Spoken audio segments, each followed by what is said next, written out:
this building is living and breathing history. The transformation from the temple to the brewery goes back to the idea of impermanence, right? That nothing is going to last forever. I think a brewery and a Buddhist temple are similar in bringing the community and people together. That's why it's good that it's a brew pub, because there's a lot of drinking that went on in that church basement, I tell you. All the men folk would just disappear, but you know they'd be downstairs because you could hear them laughing. This community, it's the people all getting together. That's essentially what I think a church should be, is a sense of belonging to something. Essentially, that's what they've done with this brew pub. A lot of the first timers come in and they're like, what did this used to be? And I said, well, it was an old Buddhist temple built back in the 1940s, and their expression lights up. In order to turn something like a Buddhist temple into a brewery, I think people think that it couldn't have been a better fit, honestly. This program was made possible by the History Colorado State Historical Fund, supporting projects throughout the state to preserve, protect, and interpret Colorado's architectural and archaeological treasures. History Colorado State Historical Fund. Create the future, honor the past. with additional funding provided in memory of Diana E. LaCamera by Hassel and Marianne Ledbetter, and by members like you. Thank you. With special thanks to the Denver Public Library, History Colorado, and the Colorado Office of Film, Television, and Media.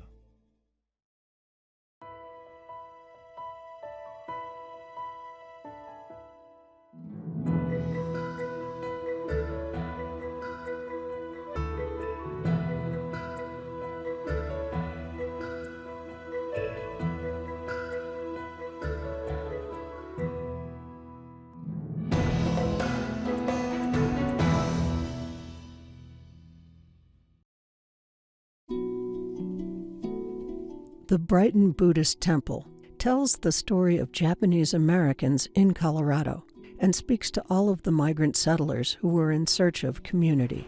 Japanese immigrants began arriving in the United States and therefore Colorado beginning in 1890. Like the Chinese, a lot of Japanese started getting railroad jobs, which took them inland. So the first generation, referred to as the Issei, was fortunate enough to give birth to the Nisei, or the second generation. And these folks would find their way throughout the interior West.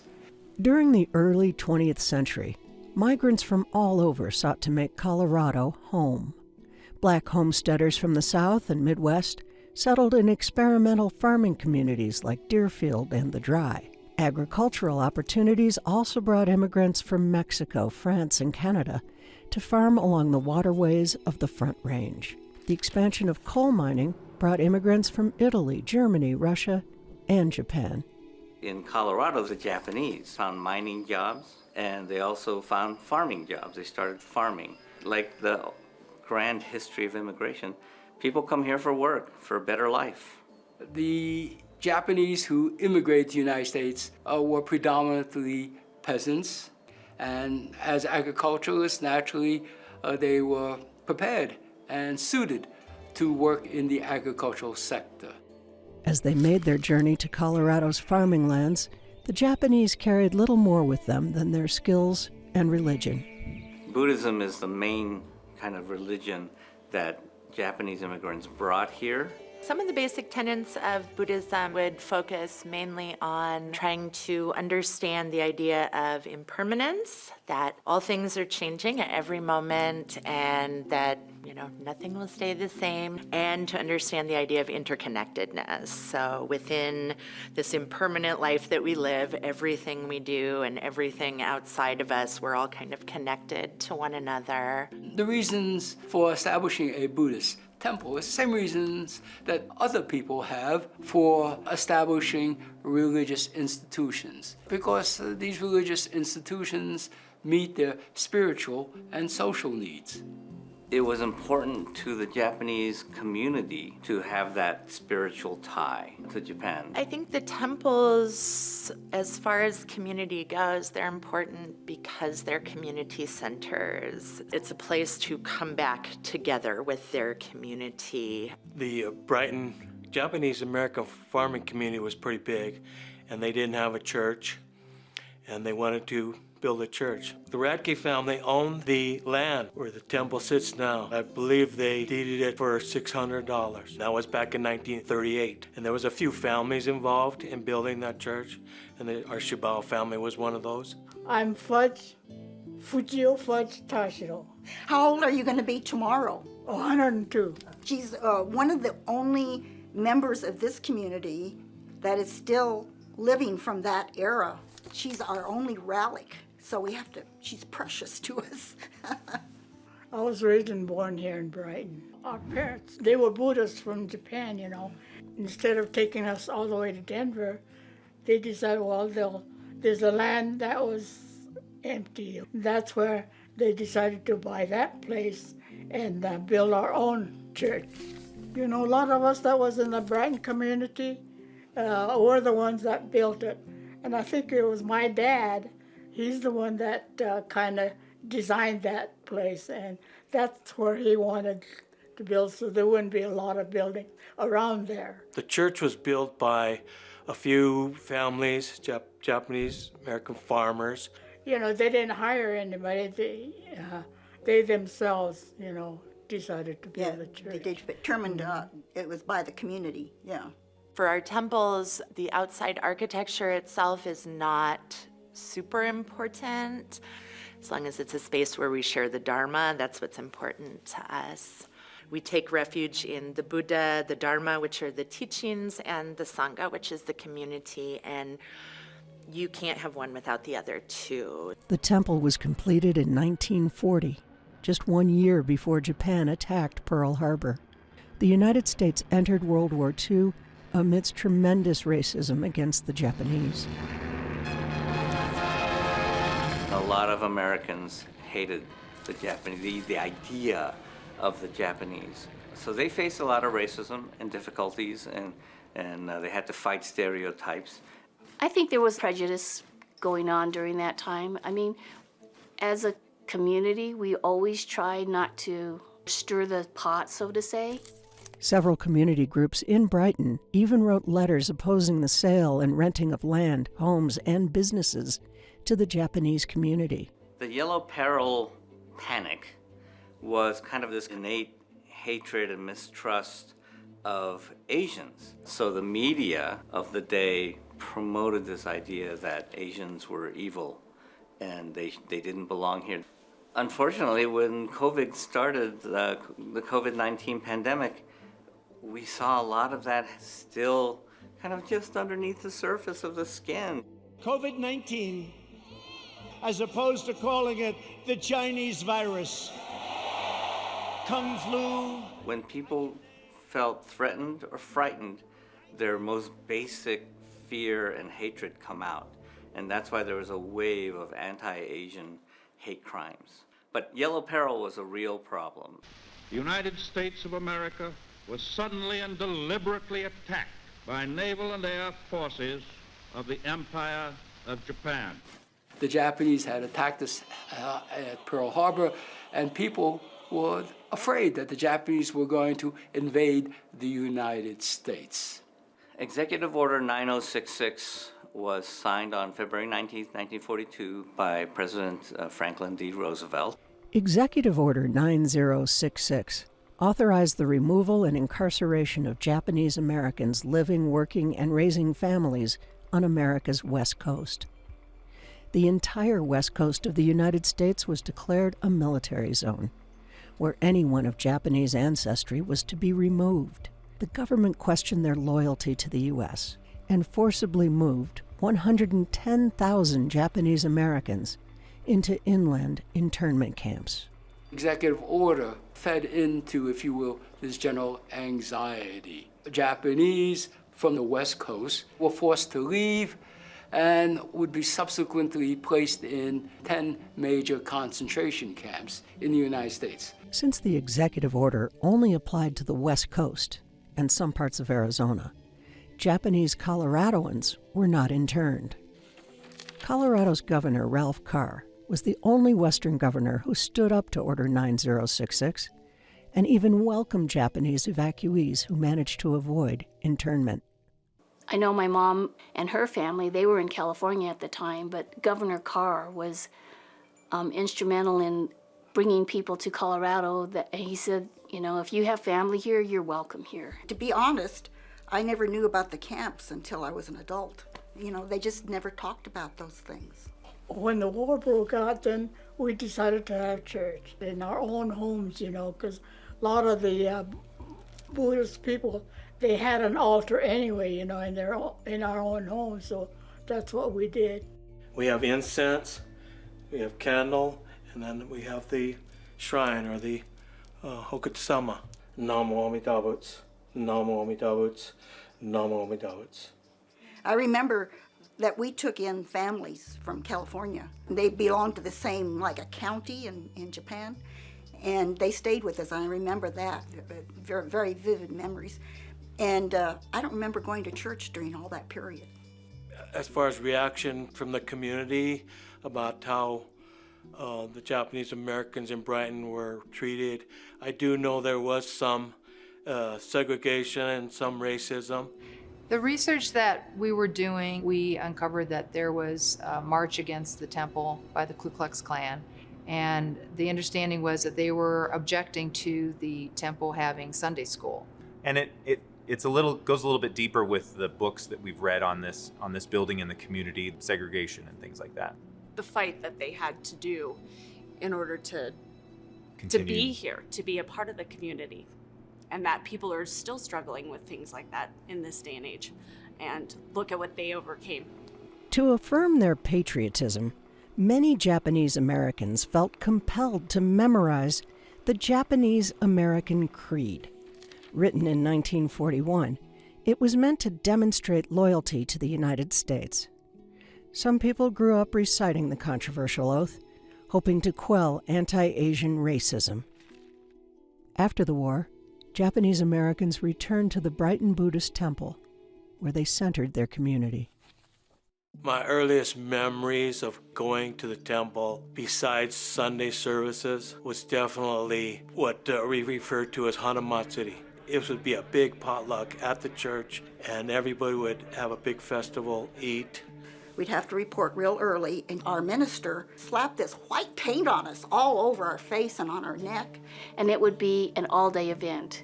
And we would all get dressed up, and everybody would participate in at least one dance and sometimes two dances. There wasn't an empty seat in the house. I don't know what they call these things, but we had to march around the temple, I remember that, with these things on our head, making sure they didn't fall off. Well, actually, all the community events that I remember took place in the church. Funerals, weddings, any kind of celebration, it was always based in the church. And that was, I think, how we formed a community, was because of that church. We called everybody aunt and uncle. Later in school, they're like, man, you have a big family. It's like, well, they're not really my aunt, but we're just so close, and the community was so close that everybody just called each other aunt and uncle. The temple thrived through the end of the 20th century. But as younger generations began to move away from the area, there were fewer families to support funding the building. This is the fate of a lot of religious institutions, especially those in the rural areas. The temple closed because of the lack of congregants. Well, probably 2004, 2005, my mother said that she was having a hard time paying for the utilities of that church. 2005 is when the church closed and it got sold. It was bittersweet, I guess. It was sad because you play hide and seek there, you run around, and yeah, well, there was a lot of fun that we had there. After our church was sold, I was actually there personally to help. Carefully took down the altar and transferred it to the Tri-State Denver Buddhist Temple. That's when the Brighton Buddhist Sangha was created, and now we have monthly church services at all of our homes, and our home is one of them. The building was sold to a local developer, Carlson, in 2005, and then for 10 years it sat vacant. Carlson, they had plans to demolish the building and redefine this part of Brighton.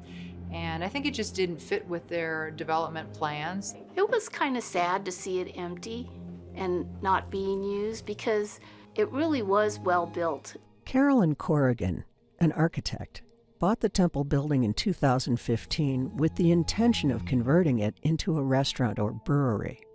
The first time that we came to view the building, I saw it from the outside, and I loved the architecture. It was very clean and simple, but it had this unusual feature on the front of the church, like a tower, like a medieval tower.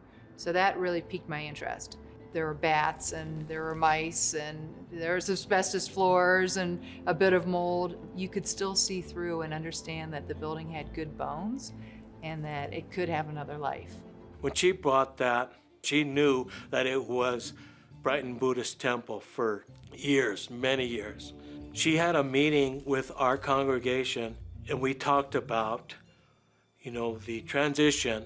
Well, when I first started to do the renovation, I wanted to meet as many of the Japanese Americans that were in the community that had firsthand knowledge or used to come to the temple.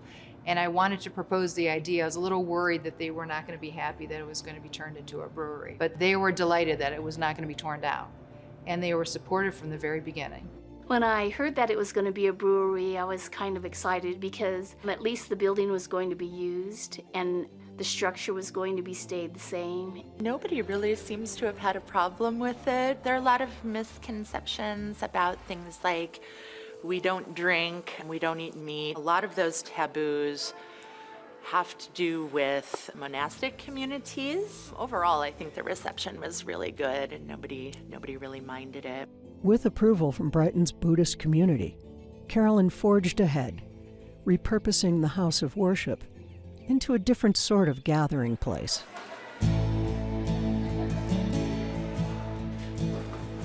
We shut our center valve, we pull this coupler up, and this keg is clean. Okay? Big Choice Brewing kind of came to fruition around 2010. Tyler Roos, who was a childhood friend of mine, we decided that we wanted to pair up and make ourselves a craft brewery. So about 5.5 years ago, we came across a realtor that showed us this building. It kind of fell in our lap at the right place, right time. When I first met Andrea and Nathaniel, I had that sense that they had a sense of design and a care. It wasn't just a fad to them. That was their livelihood, and they wanted to do the best they could. No, I think our personal perception on Carolyn is that she's a project fanatic.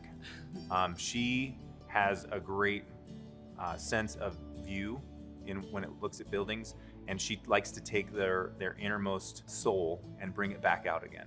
And before they opened up the Big Choice Brewing Company, they decided to have a private service with the Brighton Buddhist Temple members and the Reverend of the Denver Buddhist Temple. I was there for the opening ceremony when they were about to convert it into the brew pub that it is now. That was greatly appreciated, I know, by the community that, they were able to sort of honor that space. That was so nice of them. We did a blessing for the brew pub.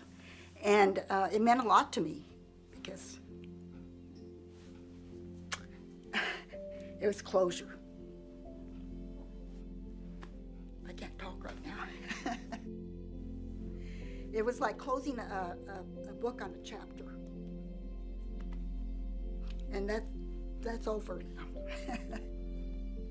You climb the stairs of Big Choice, you enter the front door, and right before you get into their big brewery room, there's pictures of our Brighton Buddhist Temple members and church, and it just honors us that way. And that's been resounded across all the time we've been here so far, that the community has been very thankful and welcoming to us to be part of this. We've had a few people come in that we knew had been part of this community. One in particular, where her name was Joyce Sakaguchi. I kind of felt like I was a kid at a rock show. To have somebody that was on a picture from, the 50s back then, showing her kimono and her parasol when she was a young girl, just the smile that she had when she came in here, it really just warms your heart. Well, that picture was taken during one of our festivals. And I went through this period where I had this horrible hairdo. When they first opened, they allowed the church members to go on a tour. And I chose to go on the tour, and he's talking about this picture, and I said, oh my God, there I am, right there, you know, ugliest picture of the year. And he says, I want you to autograph it. So I autographed it for him. We get to touch history right here, and she can tell me all of the little nuances and the things that they did and how safe they felt in this building. I love the Millers. I don't think the church could have asked for any better renters. They've kept things intact. I'm just so proud of them. Though Carolyn breathed new life into the building, she wanted to ensure the temple's history would be preserved into the future. After many hours of research and a proposal to Brighton City Council, the building was designated as a local historic landmark. I felt like the building should be designated historically so that it would be protected. If a developer came in or somebody else bought the property, they would not be able to tear it down. I believe in old buildings. Instead of tearing something out and starting from fresh and new, I think the history adds a nice layer. In order to achieve historical designation, a building has to be over 50 years old and have social, cultural, or historic significance. The Brighton Buddhist temple was deemed worthy on all counts.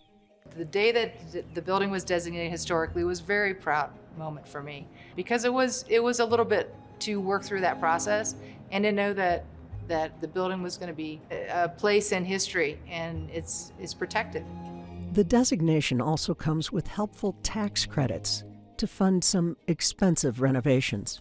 Which was important in my case because the building was more of a project than I originally thought. Certain things, building, like renovating the exterior, the roof, the insulation, those are appropriate to be able to claim for tax credits. The building is a masonry building. A concrete block was stucco on top of it. A little bit different type of concrete block that was unique to this area. And the windows are wood and single pane glass. The absolute favorite part is that weird piece on the front of the building, the crenellated top, the tower. I did a bit of research and tried to figure out why that piece was added. I don't have an explanation. It's not in Buddhist architecture. Carolyn did a great job in transforming the outside of the building to make it exciting and new and yet still maintain the look of the building to not lose what it originally was. I added the big garage doors and the decks, and downstairs used to have a wood floor with, sitting on dirt. And so that was removed because they needed to be able to have drains for their brewing. Sometimes these old buildings have a life that's appropriate for that time, but when you translate to today, it doesn't always work unless you do some modifications. So some of the original aspects of the building are the original hardwood floors. They were original from 1940. The walls, the ceilings, all the exposed wood. A lot of it just gives a real nice feeling of warmth. We've had comments from different contractors. They don't make it like this anymore.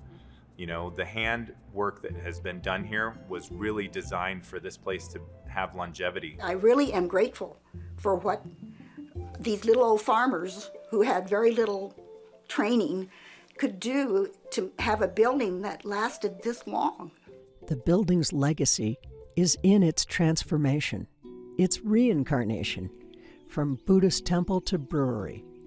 It still stands, as does the Brighton Japanese American community, despite the worst rise in anti-Asian sentiment since World War II. I think the lasting impact and legacy of Japanese in Colorado is the community's resilience. The fact that we came looking for a better life and that we faced a lot of adversity. Knowing what it took to get this building where it is now, from start to finish, all the people who toiled on it, including us, all of those aspects are very important to me in the sense that this building kind of is living and breathing history. And also, I think Buddhists understand kind of the temporal nature of things. Things evolve, things change, and I think in a way that might make sense in a Buddhist philosophy. I'm so happy that it is still there. And I'm glad that it is a brew pub because I remember we had a lot of good drinking going on there and good memories. I think the legacy of this building is going to be the ability to bring people together. I think that's what it was created for in the first place. We are carrying that torch on now from the previous folks. I think it's important to preserve the building just because of the history there. We know that it was our great-grandparents and grandparents that helped build that building. And so it's kind of nice to know that future generations can see that building still standing, even after all these years. It's part of the Japanese community. It means a lot to us, really. Oh, yeah. I mean, for me, it's a statement that we were here and we survived, and we're stronger for it. But I'm very proud of that building. Mm-hmm. Aren't you, Auntie? You're proud of that, aren't you? I am. Oh, yeah. Yeah.